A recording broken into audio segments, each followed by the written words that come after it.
Reviewing House of the Dragon for me is really challenging, because if I switch off the lore-obsessed book reader part of my brain, if I forget everything I learned about screenwriting, then it's not a bad show.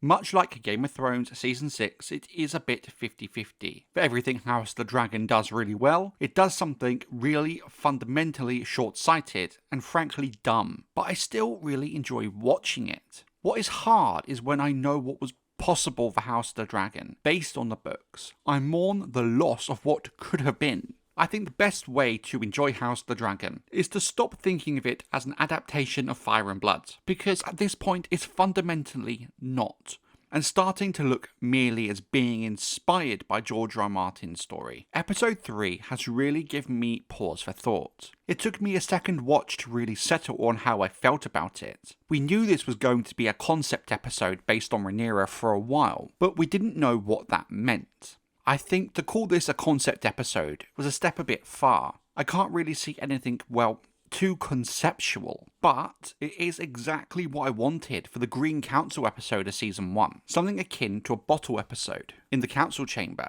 as they schemed and plotted. But I do love how claustrophobic and suffocating this episode felt, and I think that's largely down to how it was shot. But as is the case with House of the Dragon, for everything that was good, there was also lots of negatives, which is why it's such a 50-50 show. The good is good, the bad is bad.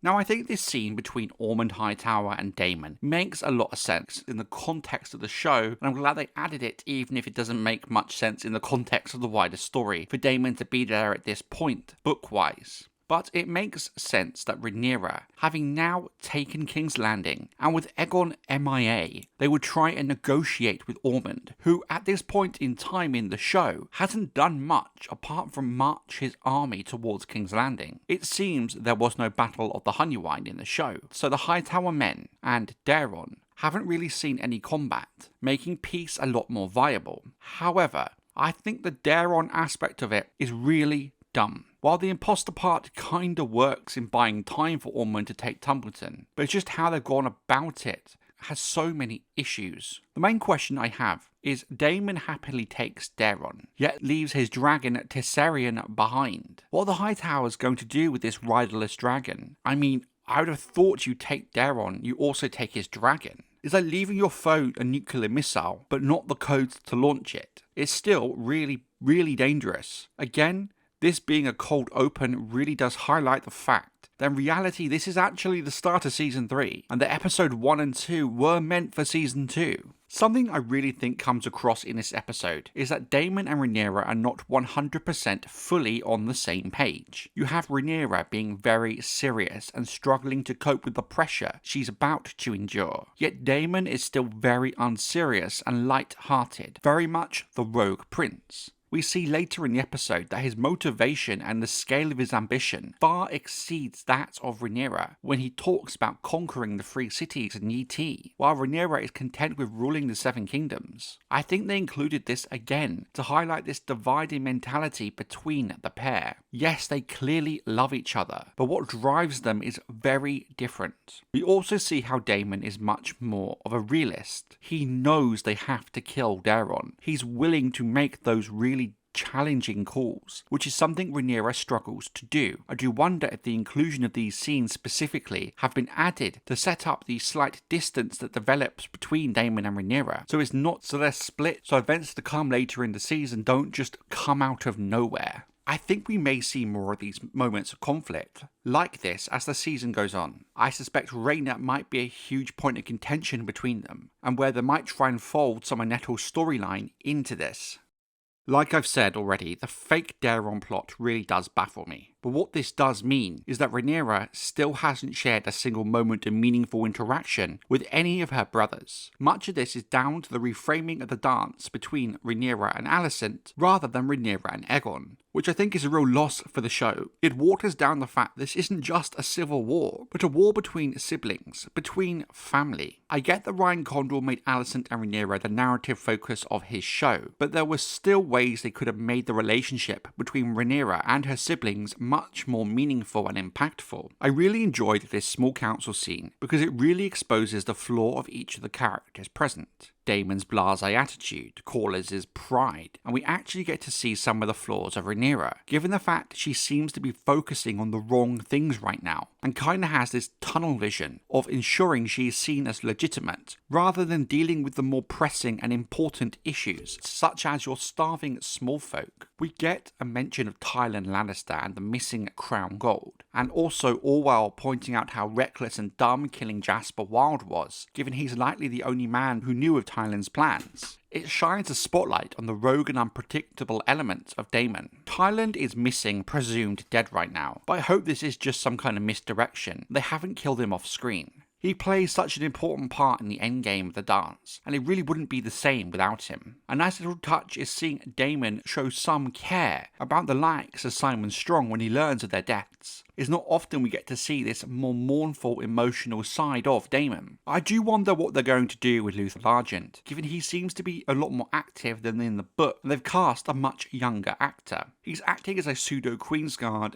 and he does seem to have a rapport with Rhaenyra. So maybe once Daemon goes off on his Aemon hunt, they will use Luther to give someone friendly for Rhaenyra to bounce off. I also like the inclusion of the court petitioning Rhaenyra, and her trying to manage the situation, while knowing she doesn't have the resources to do what they're asking. We really get a feeling that everyone wants a bit of her, which I think will get worse as the season goes on, which is vital in making viewers understand why her downfall happens so quickly and so hard. As tedious as I now find any scene between Alicent and Rhaenyra, there were some really interesting moments in this scene. I like the fact their plan hasn't gone smoothly, and there's now tension between them as Rhaenyra second guesses how much she can really trust Alicent, and how Alicent, in turn, is now questioning the sense of her plan. There were a few lines that really stuck out to me, and not for good reasons. The core argument here between Alicent and Rhaenyra is how Alicent is still bargaining for Aegon's life from Rhaenyra's point of view, and she hits Alicent with the fact she doesn't understand because Rhaenyra has lost Jace and Luke. What bothers me about this is Rhaenyra is preaching about the pain of losing a son, multiple sons, and Helaena is stood literally right there, the woman who watched her infant son be beheaded in front of her, an event that Rhaenyra is somewhat bearing some responsibility for, even though Daemon technically went rogue. A death that seemed to greatly bother Rhaenyra in Season 2. Yet, she's face to face with Helaena, her sister, talking about the pain of losing a son. The death of Jaehaerys is not even mentioned. Not by Helaena, not by Alicent, and certainly not by Rhaenyra. Now, here is the issue here. I'm not sure if this is just some piss-poor writing from Sarah Hess, not seeing the obvious and compelling possible juncture, or if Hess has done this intentionally to make the audience question Rhaenyra, to make her look cold and uncaring. The reason I tend to fall towards the latter is because Condal and Hess have worked hard to sanitize Rhaenyra as a character. Nothing is her fault, and she never does anything wrong. So unless they are now setting up her descent into, not well madness, but paranoia and her mental decline, this must be poor writing. That's the trouble with House of the Dragon. It's really hard to tell the difference between the writer's intent and poor writing in general. Now, I noticed a line in this scene that caught my attention immediately. When Helaena finds out she has to stay in this room, she panics a little. Spoilers, if you've happened not to have read the books and don't want to know what happened, I would probably click off now. I have a feeling they are setting up Helena's death here, and they're just going to have her kill herself because of her confinement. So when George R. R. Martin mentioned, I believe in his Toxic Butterflies blog post, the following, in Ryan Condal's outline for Season 3, Helaena still kills herself, for no particular reason. There is no fresh horror, no triggering event to overwhelm the fragile young queen. I think this is exactly what George is referring to here. If this does come to pass, I sympathise even more with George's feelings towards the show. It would be a crying shame that such an important and compelling part of the story is turned well into this.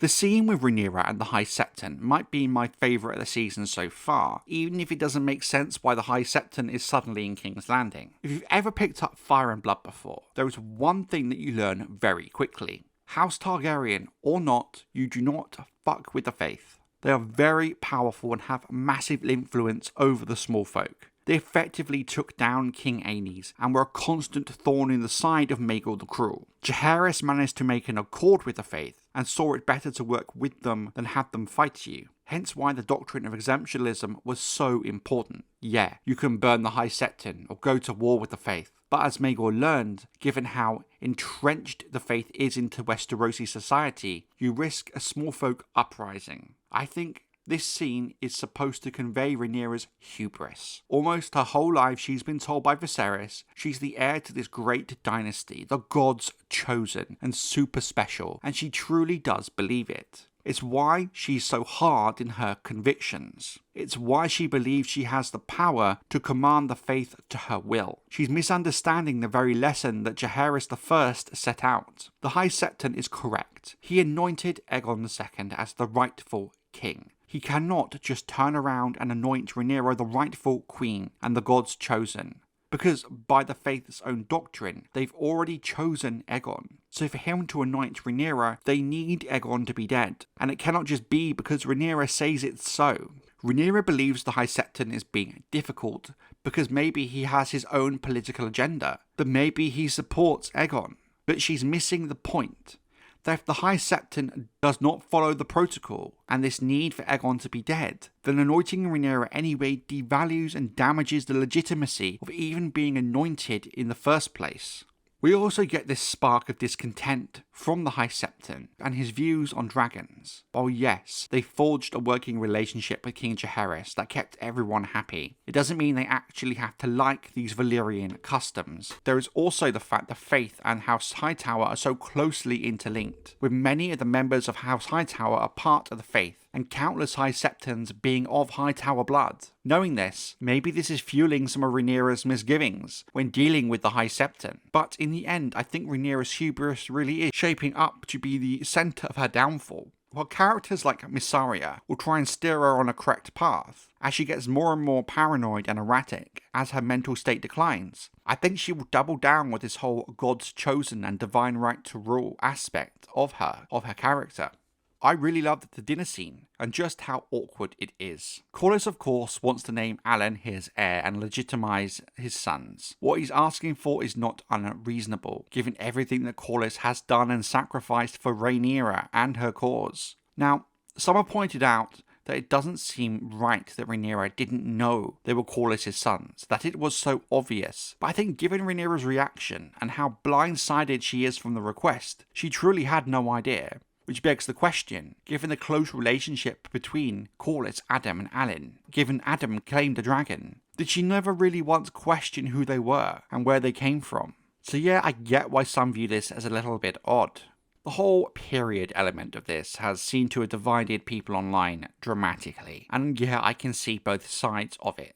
If I'm honest, I didn't really care much for its inclusion as a plot point, but it doesn't really bother me that it is. I can totally see what Sarah Hess is trying to do with it, even if I think doing this is really heavy-handed in terms of messaging, and there was maybe some more subtle and better ways you could have handled it. I think if Sarah Hess wanted to use this as a plot point and a metaphor, you could have had Rhaenyra realise while she was on the throne, maybe have some visible blood, and maybe have this be the origin of the idea that the throne is rejecting her. I 100% thought that's where they were going to go with this, given how tight she was gripping the throne. But given how important that part is to her arc, I still think we will get some version of her cutting herself on the throne later in the seasons. The rumours of her cutting herself, whether they are true or not, play a role into riling up the small folk into the Moon of Madness, so they have to do some version of this at some point. I do like how this mirrors Aegon's first court session from last season. Both Rhaenyra and Aegon just wanted to please people and fix their issues, trying to find solutions. While Aegon seemingly found them, Rhaenyra struggled,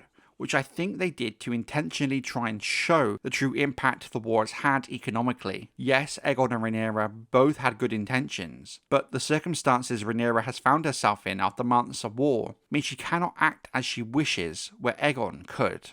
Now, just a quick word on the second small council scene. Given the comments of the brothel keeper, whom worked with Mysaria in the throne room, and Mysaria's comments herself, I do wonder if they're going to play a role in the show's version of the Moon of Madness. Maybe Mysaria, as Rhaenyra makes poorer and poorer choices, choices that will harm the small folk could be one of the inciting factors of the uprising. Now, people are freaking out about Daemon's comments about Sunfire being dead and the impact it will have on the story. But trust me, if I'm certain about one thing, it's the writers are 100% bluffing to keep the casual viewers in the dark, to preserve some of the plot twist of Aegon's arc. The amount of time in the last 2 seasons characters have said that Sunfire is dead is the biggest Chekhov's gun in the whole show.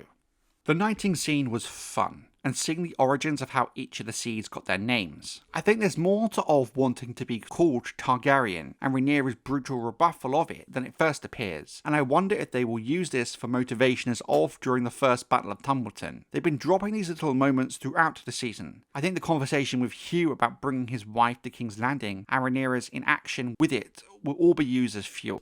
Something bad is certainly going to happen to Hugh's wife. I think this will be his motivation. I don't think we're going to get him wanting to be king or anything, just straight up anger and vengeance. But then if something bad does happen to his family at the hands of Ormond's army, is he really going to be willing to join them? Going to be a tricky one for the writers to make work, and exactly the kind of issue you get when you start making changes to seemingly minor story elements. Now, Rhaenyra dubbing Adam as Admiral Hull is very telling. She's already made her mind up. And I wonder if her reluctance to legitimize Adam and Alicent might fuel Rhaenyra's suspicions that Adam has betrayed her, and bring Adam's story more in line with the book. The issue is, for the story to work as told, they kinda need to be legitimized, unless it's something that could happen during the Hour of the Wolf, if that makes sense. Alicent and Rhaenyra talking about the struggle of ruling was quite an interesting scene, because it highlights a lot of Viserys' missteps. Alicent maybe had half a decade of ruling in Viserys' place when he became too ill, and thus in this situation does have more practical understanding of what it takes and the sacrifices you are forced to make when you rule.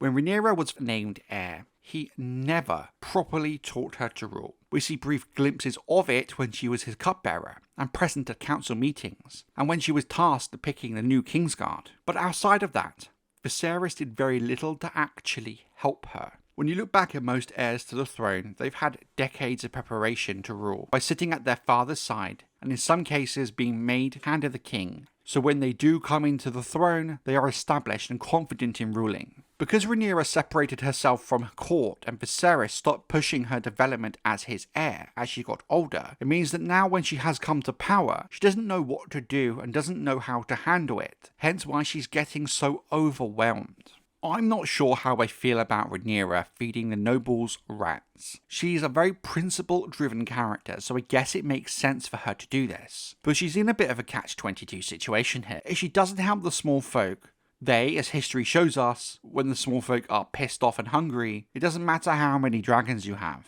But at the same time, as many other kings in Westeros and in real-world history learned, piss off the nobles at your peril. No matter what Rhaenyra does in this situation, she loses. But it does show that she primarily acts on principle, which may play a part in her developing paranoia and mental decline, as those around her question her choices, and in some cases, they do backfire. I love the short appearance of Torrhen Manderly. He played such a key part in the back half of the dance, and well beyond. We know what he does in the story, and a little about his character being well-spoken, clever, and like many Manderleys on the bigger side. There is a lot for Dan Fogler to fill in himself, and I really like the direction he seems to be taking the character.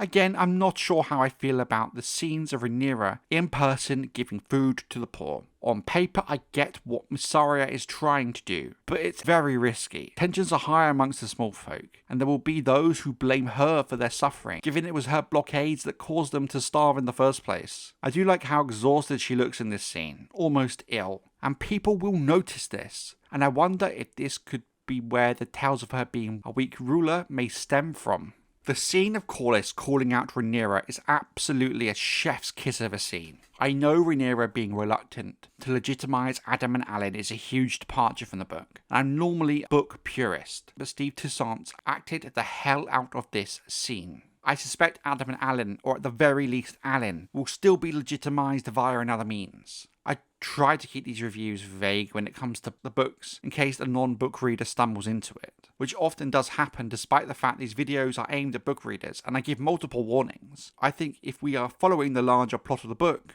I think this other means might be Corlys' condition for backing Aegon II and switching sides, and it will be him who legitimizes Alicent. Corlys is well within his right to ask this of Rhaenyra after he's done and sacrificed so much. He accepted Jace and Luke as his grandsons, and even though a blind man would know they were strong bastards, yet he accepted it and backed them regardless. He's calling out Rhaenyra's hypocrisy. One rule for her, one rule for everyone else. But for me, what makes this work so well is they copied word for word the dialogue from Vaemond in Season 1, and even framed the shots in a similar way. I think this change has been made to give Corlys' arrest and turning cloak have a bit more setup, so it's not completely out of the blue. Rhaenyra's paranoia and lack of trust in those around her, her mental decline as the war goes on, will result in her viewing these interactions with Corlys differently. So while she may still be paranoid, at least that paranoia makes a bit more sense story-wise. Now I think the whole point of this fake Daeron plot is to set up and stoke that very paranoia in Rhaenyra and make it more justified. The whole ploy here was to distract Rhaenyra with this fake Daeron while the Hightower army takes and sacks Tumbleton. Ormond has outplayed her. He's an unpredictable, unknown quantity whose motivations she does not understand. As silly and as nonsensical as this fake Daeron thing was, I get the outcome they were hoping to achieve. What we have seen in this episode is setting the stage of Rhaenyra clawing defeat out of the jaws of victory. I'm having a real hard time scoring this episode. It was decent. Not amazing, but still better than most of what we saw in Season 2. I think what I enjoyed about it is the show finally starting to portray Rhaenyra as the flawed and imperfect character she is, and they are not sanitizing her choices as strongly. I think there are a few points I think need to be badly addressed, like the blood and cheese element. But if we give Sarah Hess the benefit of the doubt that maybe the intent of the scene was to show some arrogance, poor me attitude on Rhaenyra's part, then I can kind of see it making sense. Like I said, if you stop looking at this show as an adaptation of Fire and Blood, and more as inspired by, you do enjoy it a lot more. But because of how much I love the books, especially Fire and Blood for what it offers, I do struggle to do this sometimes, and mourn the loss of so much of the book's story and characters. This was a solid episode, not perfect, but okay. Again, being very in line with my theory that House of the Dragon is kind of like Game of Thrones Season 6 quality-wise. I think my biggest gripe with it is they hyped up this episode a lot about it being this conceptual episode, and I think that aspect of it fell kind of flat. Yes, we mostly follow Rhaenyra this episode, but I would hardly call that a concept episode. It's not that far removed from every other episode of the show, except we're just focusing on one character. Oddly, my fiancée really disliked this episode. She felt it was way too slow and just kept repeating the same story beats over and over again, which is the complaint I've seen a lot of the more casual audience making. What is important to remember with these reviews is they are just my opinion on it, using my knowledge of the show, the books, and my time working in screenwriting. My take and the takes of any other YouTube channel are no more valid or important than that of every other fan. So if I or any of your favourite channels like something and you don't, or you enjoy something and they don't, it doesn't matter. It doesn't mean either is wrong, and both options are equally as valid. We are all, at the end of the day, just fans of George R. R. Martin's story. I think for me, on balance, 7 out of 10 is a fair score. I want to give it more, but there are just too many story elements that have either intentionally or unintentionally been forgotten about that really do have a huge impact.